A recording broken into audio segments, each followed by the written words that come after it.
pas si avec le temps, avec les pandémies comme celle-là où les gens ne peuvent pas sortir, venir dans un bureau travailler, on peut seulement exploiter les gens, travailler de façon virtuelle. Et donc, il faudra que le jeune puisse être compétent sur les réseaux sociaux de façon positive. De façon positive, c'est d'abord la formation et la compétence qu'ils peuvent disposer et l'utilisation responsable des réseaux sociaux. D'accord. Bon, Cordo a tout dit. Donc, moi, je suis parfaitement d'accord avec lui parce qu'aujourd'hui, honnêtement, les jeunes ont besoin de sérieux de formation. Ce n'est même pas les jeunes, parce que moi, si je vois la majorité des gens qui divaguent sur Facebook, ce n'est pas les jeunes, c'est les responsables. Imaginez des ambassadeurs qu'on envoie ailleurs, ils sont sur Facebook. Des conseillers, ils sont sur Facebook. Est-ce que c'est mauvais? C'est très mauvais. Okay. En tant qu'un diplomate, vous ne pouvez pas vous exprimer n'importe comment. On peut pirater votre compte. Moi, j'ai vu les porte-parole des affaires étrangères du Tchad, il est toujours sur Facebook. Je vois souvent, les représentants pays de la Saguenay sont toujours sur Facebook et ils blaguent avec les gens. Et ce n'est pas responsable en tant que diplomate. Et ça ternit l'image de notre pays. Est-ce que vous avez vu un autre diplomate à travers les réseaux que vous connaissez? Ça n'existe pas. Parce que la diplomatie, c'est la discrétion. Est-ce qu'il y a une loi qui interdit cela? Ça interdit. La pratique diplomatique, ça interdit. La pratique diplomatique. Parce qu'un diplomate, c'est quelqu'un qui est discret. C'est quelqu'un qui écoute beaucoup, qui lit beaucoup et qui ne parle pas beaucoup. Parce que les paroles des diplomates, c'est toujours... Moi, j'ai vu notre représentant à l'ONU, directement, elle a commencé à dire que Donald Trump a laissé les gens mourir. Et c'est très grave. Lorsque Donald Trump a retiré le financement à l'OMS. Donc, il y a des termes que tu ne peux pas. J'ai vu une fois, parfois, il y a un autre diplomate qui a posté un post qui a attaqué l'Occident. Moi, j'ai dit, est-ce que c'est la position du ministère des Affaires étrangères et c'est votre position en tant que personne? En tant que diplomate, votre personnalité joue. Et vous ne pouvez pas rester sur les réseaux sociaux et bavarder avec les gens. Je vois certains magistrats, en oubliant la loi 07, qui interdit aux magistrats de même rester à route pour bavarder, ils se bavardent avec n'importe qui sur les réseaux sociaux. Comment vous constatez sur les réseaux sociaux un avocat et un magistrat, encore initié, qui se retrouvent en tant qu'amis et qui font les baises? Ça ne marche pas. Et ces magistrats-là, comment va être juge pour que j'accepte? Donc il y a beaucoup de sérieux que les gens ne maîtrisent pas. En tant que magistrat, en tant qu'avocat, il y a de retenue. Il y a des professions, par exemple les diplomates, les magistrats, il y a d'autres acteurs, par exemple le conseil du président de la République et autres, sont des gens qui ne doivent pas bavarder n'importe quoi. Moi, si je sais que vous êtes porte-parole, par exemple, du ministère des Affaires étrangères, vous êtes toujours sur Facebook et vous communiquez le communiqué officiel de l'État sur votre Facebook, je peux un jour pirater et dire que le Tchad déclare la guerre, au Cameroun par exemple. Et c'est très grave, ça va entrer des pays en conflit. Donc, même l'utilisation des pages Facebook, normalement, doit être sous le contrôle de l'ANSSI, l'Agence nationale de sécurité informatique. Ce n'est pas n'importe qui va créer les pages au nom du ministère, au nom de EGG pour nous. Il faut contrer. Ces sites doivent être protégés, mais protégés par qui? Par l'Agence nationale de sécurité informatique. Qu'est-ce qui vous fait croire que ce n'est pas protégé? Moi, je sais de quoi je parle. Et ceux qui m'écoutent, ils savent de quoi je parle. Donc, on a besoin aussi des data centers. Donc, ces data centers ne doivent être contrôlés que par le ministère de la Défense et de la Sécurité. Donc, ces projets doivent être mis en place parce que tant qu'on n'a pas ces data centers, tant que les organes qui sont en charge de sécurité informatique ne sont pas sous le commandement du ministère de la Défense, ça pose un problème. Parce que celui qui est en charge de la défense et de la sécurité doit être en charge aussi de notre sécurité virtuelle et de tout l'étendue de notre territoire. On peut pirater ces sites qui sont partout là, et ces sites-là sont connus et accessibles. Donc c'est mieux de les protéger et de les sécuriser. C'est pourquoi l'ANSSI est créé pour ça depuis 2015. Même depuis 2015 qu'on a créé, il y a des crises. Nous on espère, parce qu'il y a des ingénieurs qui travaillent pour ça. Ouais. Et c'est pour cette raison que j'ai dit, toutes les entités, tous les différents ministères doivent faire très attention et doivent non seulement créer comme ça les pages. Pour créer, il faut que Aditic est là, parce que l'Aditic est là pour développer les infrastructures. Puisque c'est aussi un moyen efficace de communication. Oui, c'est un moyen efficace. Parce qu'aujourd'hui, si j'ai besoin, par exemple, les différentes lois, si vous avez besoin, sur le ministère des Finances, vous entrez sur leur site ou sur les pages, toutes les lois, même les décrets, tout, vous trouvez là-bas. Les décrets. Ce n'est pas bien décrié. Mais je te dis, ils ont. C'est pourquoi je te dis, je parle de sécurisation en général. Okay. C'est qu'ANSSI est créé pour ça et ils vont le faire. Et si vous, par exemple, vous voulez les décrets, les conventions, vous entrez dans le site du président, vous trouvez tout ça. Il y a tout en ligne. Mais si les gens ne veulent pas faire de recherche, il y a tout. Tous les décrets, toutes les lois, toutes les conventions signées par le ministère de la Finance, vous trouvez dans leur site. Toutes les lois, toutes les conventions signées par la République du Tchad, vous trouvez sur le site du président de la République. Tout est là. Mais c'est la manière d'utilisation. C'est pourquoi on parle de l'utilisation responsable. Utilisation responsable, ce n'est pas tous ceux qui ont fait l'informatique qui maîtrisent ça. Hein.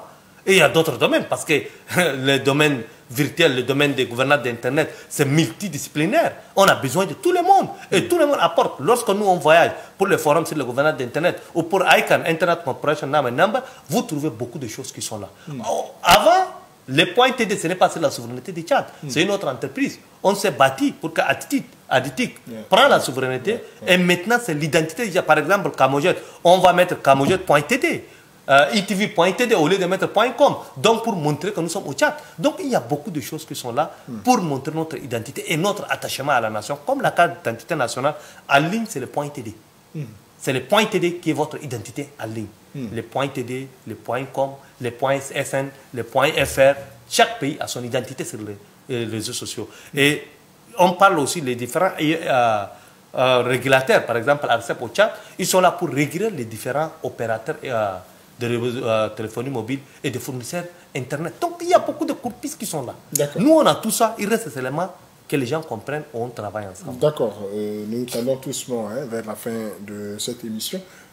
Alors, je vais demander au Cordo, pour chuter, comme je dis, nous tendons vers la fin de cette émission.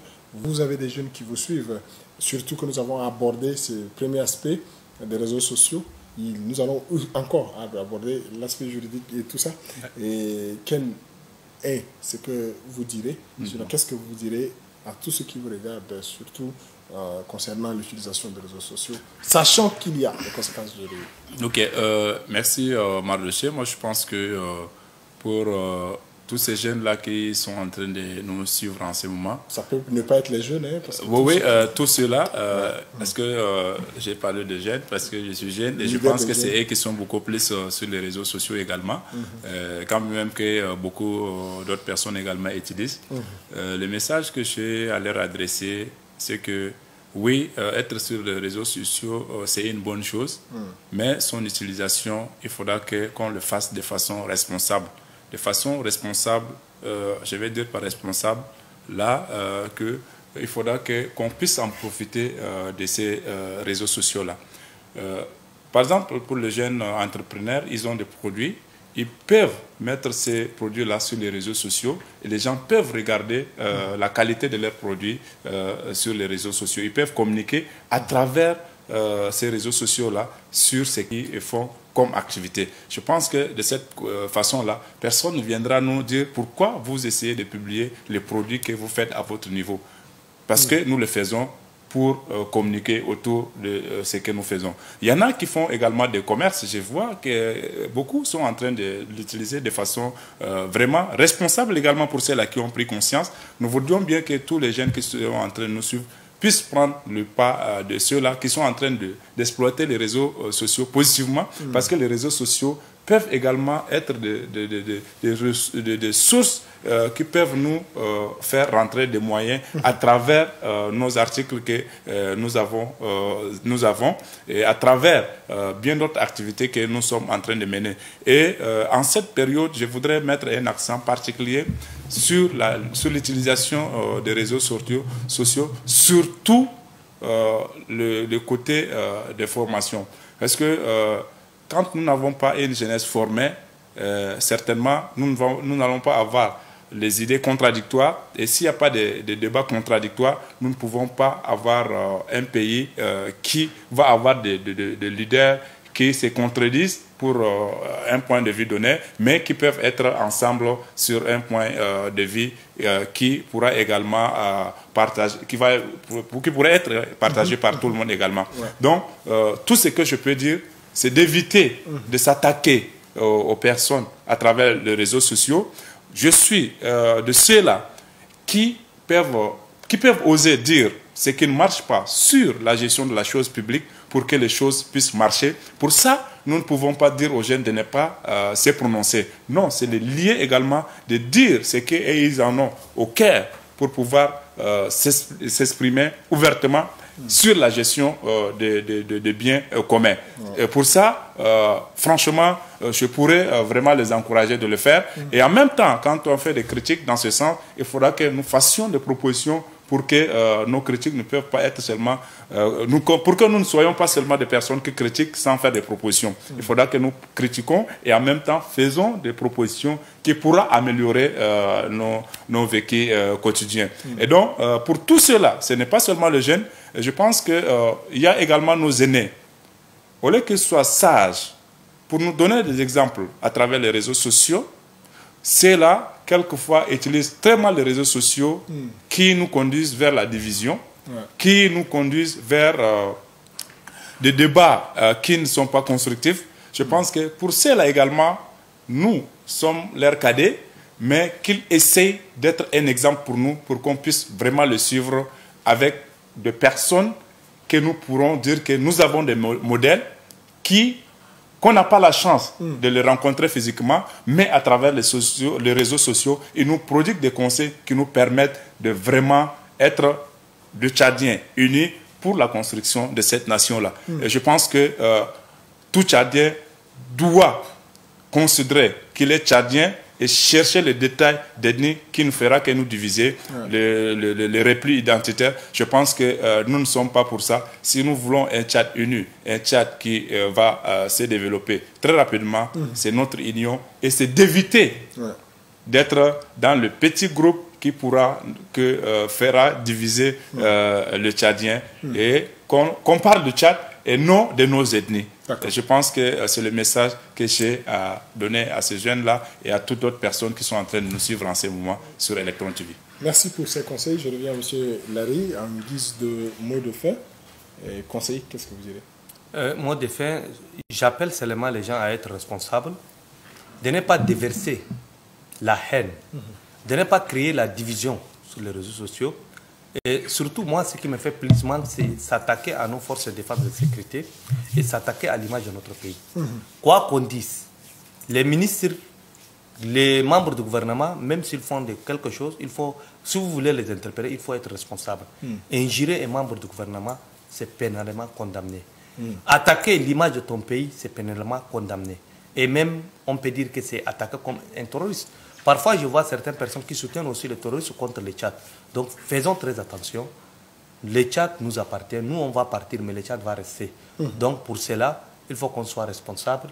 Même si on a des critiques, il faut qu'on fait des critiques, comme Cordel a dit, mais on propose, sans injurer quelqu'un. Si on n'a pas de preuves, il ne faut pas attaquer des personnes. Sans preuves, n'attaquez pas. Si vous êtes attaqué, il y a la justice qui est là. Si nous, on ne fait pas respecter la loi de la République, qui va faire à notre place? Donc, je n'ai rien d'autre à dire que d'appeler aux autorités de faire respecter la loi. Parce que tous ces désordres, parce qu'on ne fait pas respecter la loi. C'est ça ce qui fait des désordres dans notre pays et que n'importe qui dit n'importe quoi. D'accord. Je finis par le cordeau. Votre mot de fin? Ok. Mon mot de fin, c'est de remercier Electron TV pour cette opportunité. Et je ne vais pas revenir sur ce que je viens de le dire. C'est d'appeler également nos autorités à l'utilisation responsable des réseaux sociaux parce qu'ils doivent être des exemples. On se rend compte qu'eux également, ils essaient de dérouter un peu. Et il faudra qu'ils prennent leurs responsabilités parce qu'on ne les voit pas en tant que personnes, mais on le voit, ils représentent des institutions. Donc ils doivent être également responsables. Et je ne peux terminer sans revenir sur le mal de ce siècle qui est la pandémie du coronavirus. Je voudrais lancer un appel à nos concitoyens de respecter les mesures barrières et d'éviter les attroupements. Nous sommes beaucoup humanistes, nous sommes beaucoup solidaires, mais pour qu'on ne puisse pas être tous décimés par cette pandémie, il faudra que nous essayons de respecter les gestes barrières. Et je ne peux terminer sans également appeler nos gouvernants d'accompagner au moins la population qui traverse des moments difficiles en cette période de Covid-19. Merci. Moi, je voudrais remercier M. Larry, M. Tsengo, d'accepter de venir sur ce plateau. Amis téléspectateurs, merci pour votre fidélité. Nous arrivons à la fin de notre émission ce soir. Ce n'est pas fini. Demain encore, nous allons continuer et chuter